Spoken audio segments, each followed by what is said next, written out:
All right, it's the boy Blackbeard, the Autochthonous historian, back for another historical classic. We in the university, Mirage Fall semester 2017. Salute to everybody out there in the constellation of Scorpio right now, which deals with death, regeneration, and rebirth. All right, and a lot of us being American Aborigine, we need to die from the old historical stories we were told and be reborn into what the truth actually is. All right. I want to shout out to the brother Waka Flocka, you know what I'm saying, who's from actually my hometown, Riverdale, on the south side of the A, you know what I'm saying, real Grove Street shit. But I want to shout out to that brother because I saw in an interview recently that he came out and said that he wasn't, going by this label and identification on his quote-unquote black, or the status is quote-unquote black. And you can clearly see that this brother been doing some research, and he's been, putting the bullshit to the side and trying to figure out who he is. And then he has the balls to actually say it in the public, on a radio station. So I want to salute that brother Walker and, mad respect for him and him coming out and telling the people that. Because anytime you have a, quote unquote celebrity or somebody that's known say these things, it makes it very, very easy, for a lot of people to accept that information. All right. So although we've been telling people for the longest that we are American Aborigine, because the brother Walker recently came out and said it, you'll have some people that actually accept that now. So, nevertheless, although we would like some people to get it the first way, if you get it on the second way, that's cool too, So salute to him. Today we're going to go a little bit into the Autochthonous history of Georgia. All right, the Autochthonous history of Georgia and the Carolinas. Okay, so dealing with some of the American Aborigine history in the South. We're going to talk a little bit about who were the first Europeans that we actually encountered.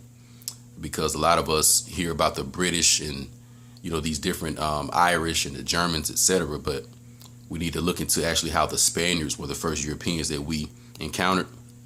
And I also want to briefly talk about the mulatto class of Spain. That was actually the result of the Moors and these different European Caucasians that were in Europe around the late, 1400s, early 1500s. So when we came across these Spaniards, such as this guy that they call Christopher Columbus, this guy they call Hernan Cortez, this guy Pizarro, Ponce de Leon, and all these other people. When you look at a lot of the pictures of these people, a lot of them look very, very mulatto-like. And you have to remember that the bloodline and the inheritance usually goes to whoever is next in the bloodline. So, for example, if you look at a lot of the kings of Spain from like the 13 or 1400s, you will find some jet black Moors or black men as the kings. But some of these men did have Caucasian women on the side, and the offspring of that would produce these mulatto children. And you have to remember that the mulatto children took after the father's ways, learned his education, and learned his system. So now he is being a mulatto Spaniard, whereas the original Spaniard was this jet black Moor. So when we were encountered by these people, such as so-called Christopher Columbus and a lot of these people, they were actually Catholic Spaniards who were of a mulatto, ethnicity, or a mixed ethnicity. Were they accompanied by some pure Caucasians? More than likely, probably, but I don't think it was that many of them. I think that the mulatto class, what they did was started marrying Caucasians a little bit more than their fathers did. And this is what eventually completely bleached out the Moorish bloodline. So yeah, it may have been a mulatto class, but once they kept interbreeding with more Caucasian men and women, then the melanin is completely drafted out. So now you're left with a completely Caucasian Spaniard class. So when you look in Spain today, you may see these Caucasian looking people. But just remember that they didn't always look like that. They once actually looked just like me and you, so-called black people. So I just wanted to briefly go into, the fall of Moorish Spain to the mulatto class of Europe, who actually is this Catholic Church that we're talking about. The Catholic Church is, in teaming up with Isabella and Ferdinand, of course, the Catholic Church is what brought down what we know of as Granada or Spain. And then in the late 1400s, after the Moors fell in Spain, the next thing you have is these Catholic Spaniards, mulattoes, now arriving in North America and Central America and South America. Okay, so this is where we tie in with that. So we're going to talk about a little bit about, just history in Georgia and the Carolinas, early conflicts with the Spanish. And we'll also talk about the Yamasee, the Choctaw, and the Creeks as well. So just going over a little bit of variety of history. Here's the book I'm coming out of. It's called The History of Georgia. The History of Georgia, second edition, Kenneth Coleman is the general editor. The History of Georgia is the book I'm coming out of right here. And as usual, we'll read and analyze as we go through. Some of these names are Spanish, so I may, be taking my time and pausing so I can pronounce it, as coherent as possible. So just keep up with me. Spanish and the coming of the English. As far as is known, the first Europeans to look upon the soil that was to become Georgia were Spanish. Juan Ponce de Leon may have touched the coastal reaches in 1513, and when it was clear that there was a large landmass north of Florida, the Spaniards dispatched exploratory expeditions to look for treasure in the Northwest Passage. Alonso de Pineda in 1519 sailed along the Gulf Coast, and 2 years later Francisco de Gordillo appeared in the Sea Islands. He was followed by Lucas Vasquez de Ayllón, whose ambitious colony marked Spain's first serious effort to colonize North America's eastern seaboard. The site of Vasquez's ill-fated settlement was long thought to have been located in South Carolina, but recent research suggests that it was on the Georgia main coast close to Sapelo and the St. Catherine's Islands. The colony's fate was sealed when its leader died and disease carried off many of its settlers. The survivors spread discouraging tales about the eastern seaboard as a location for Spanish settlement. So quickly we got right here, you see that, like I said, this guy, Ponce de Leon, Gordillo, and some of these other European Spaniards arrived on the coast around 1513, and they actually came north from Florida, and they tried to set up certain colonies, in the areas of Georgia. What Spain failed to do, the French accomplished. First, the colony was planted on Port Royal Sound, and then a strong point named Fort Caroline was constructed near the mouth of the St. Johns River in Florida. Philip II sent Pedro Menendez de Alvarez to recapture the region for Spain. Menendez, superb soldier, sailor, and a dedicated servant of the crown, destroyed the French settlement with dispatch. He also founded in 1565 of September the town of St. Augustine, the first permanent European settlement within the present limits of the United States. So the early history you see right here is that we were first encountering the Spanish and French Europeans, okay? The Spanish and French Europeans, all right? Let's continue.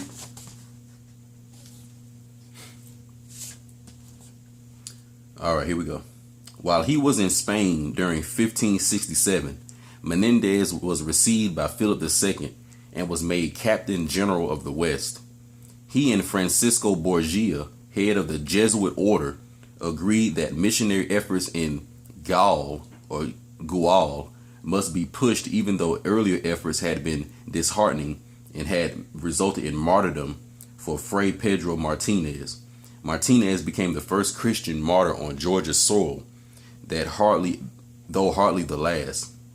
The Franciscans succeeded the Jesuits in Guale in 1573 and proved to be far better missionaries. Now you'll see what I mean by Guale in a minute, because that's actually an older name for Georgia, which actually was titled and named after a Aborigine. Menendez was one of the more effective Spanish colonial leaders in the 16th century. He followed up his colonialization of St. Augustine with the inspection of the Georgia-Carolina coast, where in April 1566, on the island of St. Catalina or St. Catherine's, he met the Indian or Aborigine leader Guale, Guale, whose name gradually came to be used for the entire coastal area of Georgia. Let me repeat. He met the Indian leader Guale, whose name gradually came to be used for the entire coastal area of Georgia. The chief, plied with presents, seemed pleased and swore his loyalty to Spain and Christianity. So first I'm going to pause right here. So whoever this guy Guale is, this Indian chief that met these Spaniards in April of 1566, swore his allegiance to Christianity in Spain. So clearly here we have a sellout right here. We have a sellout by the name of Guale, who aided the Spanish in 1566 and adopted Christianity and allowed these European foreign forces to come in and begin a colonization on his people. So more than likely after that, they started to force, Christianity. They came in with more mercenaries and basically started to spread their European faction amongst our people here in the Americas. Now I'm going to go into the Jesuit order a little bit because you heard me read them. It says, he and the Francisco Borgia, head of the Jesuit order, agreed that missionary efforts in Guale or Georgia must be pushed even though earlier efforts had been disheartening and had first Christian martyr on Georgia soil. So we got right here, they call the Jesuit order. What is the Jesuit order? The Jesuit order is what's known as the Society of Jesus. And it basically is the Catholic militaristic or military branch of the Catholic Church. All right. So the Jesuit order is the military branch of the Catholic Church. Let me repeat this. The Jesuit order, or the secret order of Jesus, is the military branch of the Catholic Church. And a lot of these so-called leaders that were sent over here to help colonize our land were part of the Jesuit Church or the Jesuit group. All right. It's also a secret society, and it's an organization within the Catholic Church. So you can look at it as like a Catholic police or a Catholic army, the Jesuit Church. Also, they have this guy by the name of Francisco Borgia. You all have heard the name Caesar Borgia before, haven't you? Well, Caesar Borgia, Francisco Borgia, the Jesuit order, all showing you the same thing. Allegiance to the mythos of Jesus, okay, which was the new founded religion created for the European Caucasian after the Nicene Council in 325 AD. All right. So the Jesuit order is basically the military branch who came over here through their Freemasonic connections, through their Knights Templar connections, through their Knights of Malta connections, through their Knights of Columbus connections, through their Knights of Pythias connections, you see, and all these different Christian groups. They came here, and a lot of the conflict was with these people. All right. Let's see.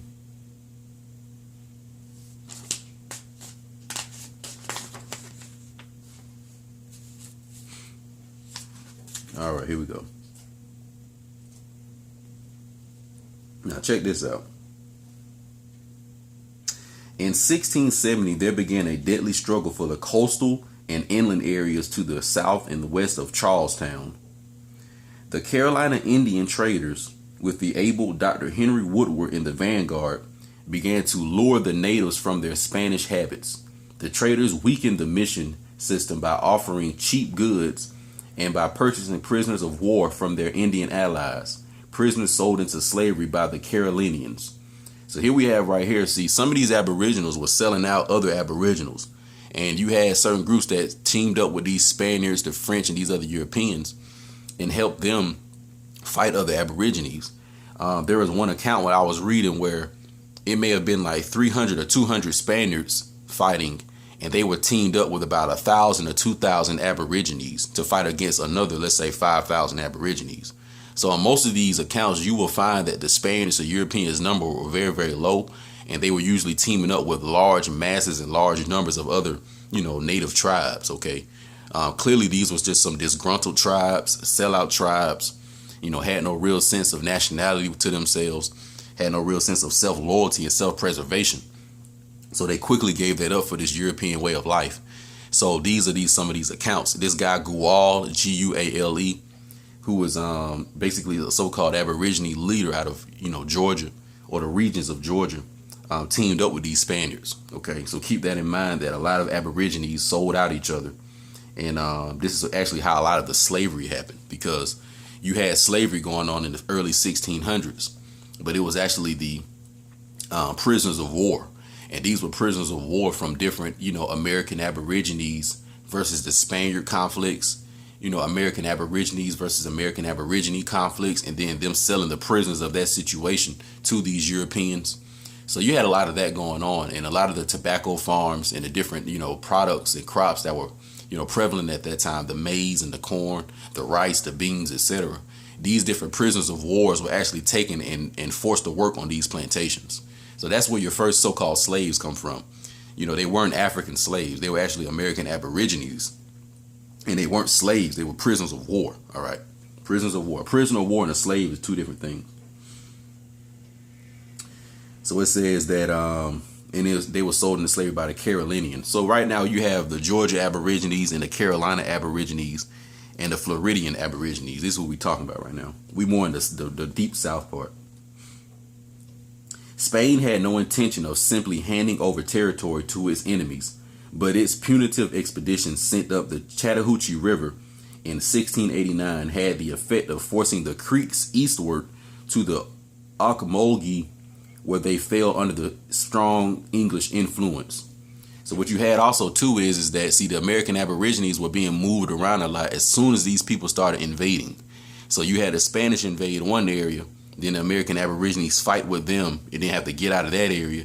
Then they go into another area where you have now the English trying to colonize that area. So now they conflicted with the English. Then they go to another area and the French in that area, and now they battling with the French because they trying to colonize it. So you can see right here why we were fighting a lot of different groups. And this is all makes up what we call the American Revolution, the French and Indian War, and the American Civil War. I'm actually going into a lot of that right now. Because as I've told you all before, the real American Revolution started for us in around the years of 1511 with an Islamic brother by the name of Muhammad Sanbu, who resided in Louisiana. And he led an uprising against these, I'm pretty sure it was the French.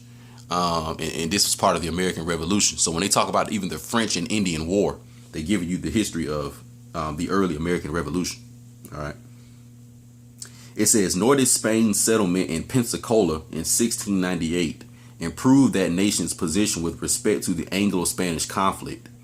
The French, moving eastward from the Mississippi, established an outpost at Biloxi in 1699 and then checked further Spanish expansion westward with the fort on Mobile Bay in 1702.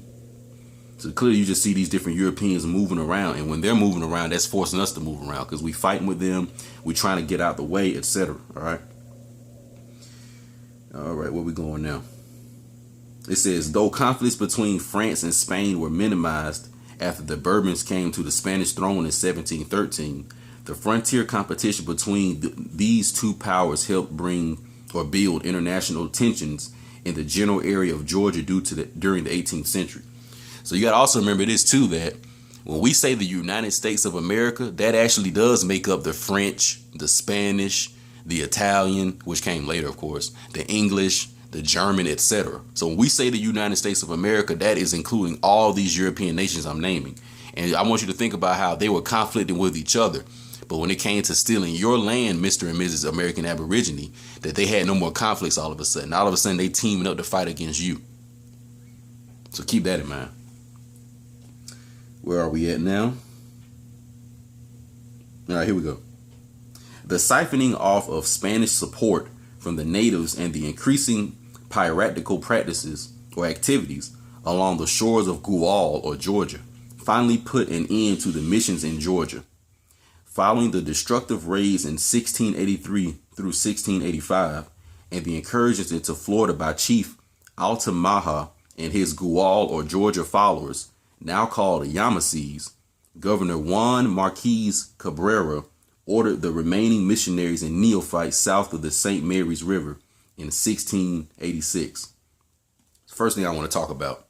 So a lot of us hear about the Yamasees, the ancient Yamasees, okay, or the American Aborigines known as the Yamasees.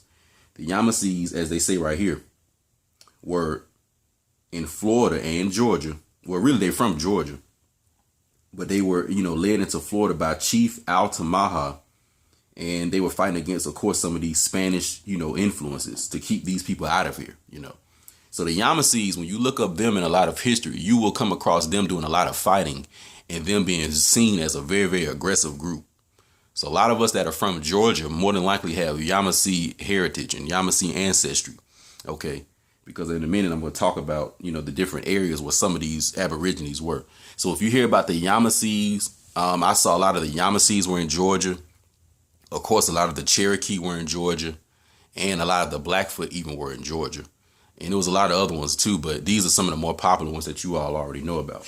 So keep the Yamasee in y'all's mind. I want that to kind of stay in y'all's mind, the Yamasee, because these guys was bucking. These were a warrior class of people. All right. The era of the Spanish mission in Georgia had ended. It left no tangible remains but an occasional ruined garden or a few fruit trees. But the friars and soldiers of the Spanish king had been on Georgia's coast for more than 100 years. Their examples of courage, fortitude, and missionary work are an integral part on the whole fabric of Georgia history. And once again, this is European Georgia history. But as we can see right here that for, at least 100 years, the Yamasees and the different Aborigines in Georgia were fighting these people and did not let the Spanish come off of the coast. So this is where we had them. But as I said earlier, when you have a lot of other Aborigines selling each other out and then teaming up and helping these, Spanish and different Europeans, this helps them come inland a little bit more and to come more into our, territories. This is why they in areas this is why, in other words, Europeans are not on the coast no more because, from the different conflicts and different folks who sold out, they helped them come inland. After 1686, Georgia continued to be a battleground between the Spanish, French, and English. Let me repeat. After 1686, Georgia continued to be a battleground between the Spanish, French, and English. All vied for allegiance of the Creek and Cherokee Indians, and to the west, the Chickasaw and Choctaw were plied with gifts.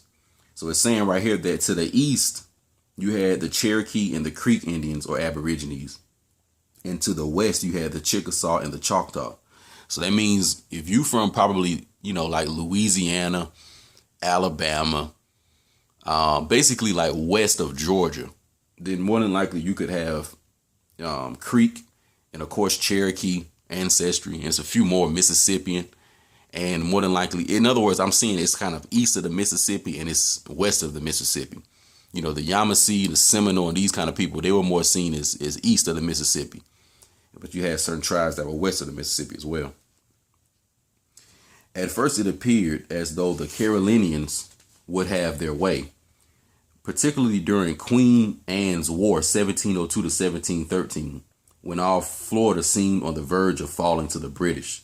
So you had a lot of the British and the Spanish fighting against each other for the territory of Florida. All right. So now I'm going to go deeper into the Yamasees right here. As the Yamasees and their allies spread chaos, the French moved deep into Alabama country and constructed Fort Toulouse. The Spanish reappeared in the Georgia background when the Creek Indians returned to the Chattahoochee.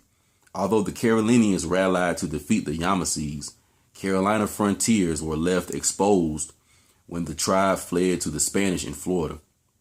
So Carolina initiated a campaign in England to point out the dangers to the British position along American southern borders and to encourage settlement there. So you see right here, they already telling you that these Yamasee are giving hella problems. Matter of fact, speaking of the Yamasee, you see these tomahawks right here. These are some of the weapons that they used. These tomahawks were used to do a lot of scalping. And what we would do is we would scalp and peel the Europeans' scalp off. Okay. And these were used for. So there's no coincidence that we have the Cleveland Indians and that we have the Atlanta Braves and we have the Washington Redskins, etc. But I just want you to think in particular, and the Chicago Blackhawks and plenty other teams. But this is why Atlanta is associated with the Braves and associated with the tomahawk, because the Atlanta Brave is the actual Yamasee. And this was actually a warrior class of people. So the Yamasee would be almost like when you look into the ancient Egyptian empire of so-called Africa, and they would tell you that a lot of their military campaign was supported by the Nubians who were from the south in the areas of like Sudan and what we call present-day Ethiopia. But they were actually the warrior class, and they were responsible for the high priest work, and they were also responsible for bringing in a lot of the gold too. So the Yamasee kind of seemed to play that role over here on the west part or in the West Egypt, which is America. The Yamasee being that warrior class. All right. So if you're from Georgia right now, I want you to do some more research into the Yamasee. Figure out a little bit more about them, whatever you can find on them. And it says the Yamasee was spreading chaos in Alabama. They were spreading chaos in Georgia. The Yamasees was fighting these different French. They was fighting the Spanish. The Yamasees was fighting these Carolina settlers as well. And they were also fighting the British. So the Yamasees were raising a lot of hell. They were raising a lot of hell, and they weren't Europeans' friends at all. All right, let's see where we're going now. Let's see if I can find a picture of this guy, Guale, because it is a picture of him in here.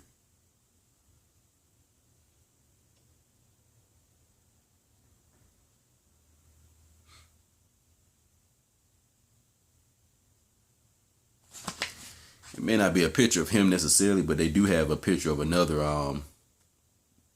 They have a picture of another so-called Native American, not an American Aborigine, but a Native American, because the Native Americans are these, mixed Mongoloid, mixed with black, mixed with European-looking people that you see today. But the American Aborigine are basically so-called black people. All right. So you have two people. When I say American Aborigine, I'm talking about us. But when I say Native American, I'm talking about people that look like this. So this guy, Guale, and these different people who were helping the Spaniards and helping these different Europeans sell us out, they looked a little more like this. So although they may be calling them Native Americans, but this is the Native Americans they're talking about, not American Aborigines. These are not American Aborigines. These are Native Americans. We know how American Aborigines look. Those are so-called Negroes or so-called black people that have on, what you would consider Native American attire. But clearly when you look at them, you would say that they were black. All right. Check this out right here. So it's talking about the different colonial period, and it says right here that on June 15th at Mose, where a number of escaped Carolina slaves had been settled and freed, a mixed Spanish and black force surprised a supposedly mobile party at Oglethorpe that Oglethorpe had stationed north of St. Augustine. Of the approximately 140 men at the fort, 63 were killed, more than 20 were captured, and the rest barely escaped with their lives. This guy, James Oglethorpe, is an Englishman who, there is a college by Savannah named Oglethorpe College, I want to say. And this guy, Oglethorpe, basically he's an Englishman. So that's who this stuff is named after. But it says right here that it was a mixed group of black and Spanish forces that surprised the mobile party that Oglethorpe had stationed north of St. Augustine or north of Florida. So right here it's telling you that it was a mixed group of Spanish and black people that fought against Oglethorpe. Now, what is this telling you right here? Who are these black people? More than likely, they are either they are some Moors who came from across the Atlantic that, came over here with the initial Spanish, and they were fighting against these British, or some of these black people could have been, once again, like I said, some American Aborigines who may have hooked up with certain Spanish forces to fight against the British. So when you read into the American Civil War and the American Revolution, see, that has a lot of conflict going on. You have the American Aborigines involved, which are so-called black people or Negroes. You have the Native Americans involved, which are so-called Asiatic, Mongoloid, European, and Negroes mixed. You have the Spanish involved, which include just black people, and it includes mulattoes and probably a few Caucasians that are all under the Spanish group.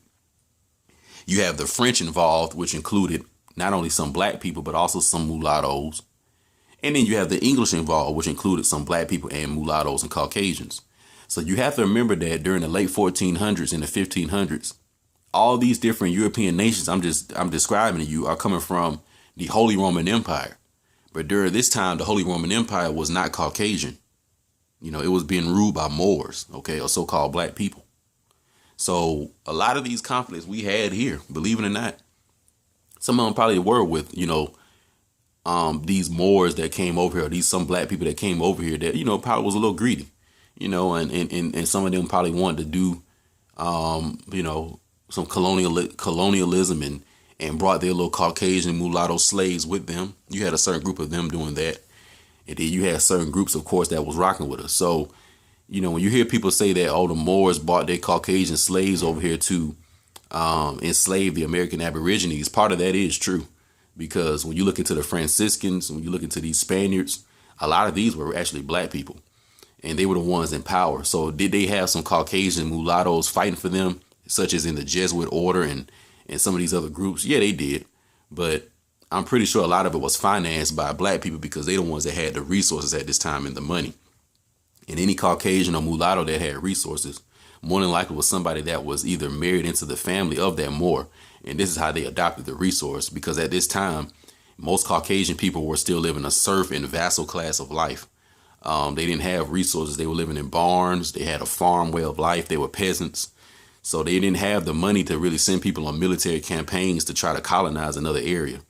So yes, when you hear about these different Europeans such as Philip V and whoever, don't just think in your mind that they Caucasians, because they may either be mulatto or they may just have been black. They didn't probably have our best interest, okay, because a lot of the stuff in Europe was falling, it was falling. So a lot of them probably tried to come over here in America and set up territory here, whereas it was our shit. So you had people like the Seminoles and the Yamasee who were in defense against that. So, me personally, I'm going to always take the side of the American Aborigine, because I don't view myself as a Moor from Europe, nor do I view myself as a Moor from Africa. Those are probably some indirect cousins of mine, but my direct ancestry comes from America. And this is what I'm, tying myself to. So we need to probably look a little more into, the history of the state we from, look more into the history of the states where your parents are from, and try to put things together that way, because it's a very, very rich history, but, a lot of it has been convoluted and it's been hidden from you. So you're going to have to do a lot of groundwork to put things together, But that's the homework assignment for today. I want you to look up the Yamasees and look up some of the conflicts they had. You had the Yamasee War in 1715. It's a lot of stuff on the Yamasees out there, so I don't want to spoil it. Y'all kind of look it up for yourselves, but it's the boy Blackbeard, Autochthonous history. We in Mirage land. Stay tuned. I'm out.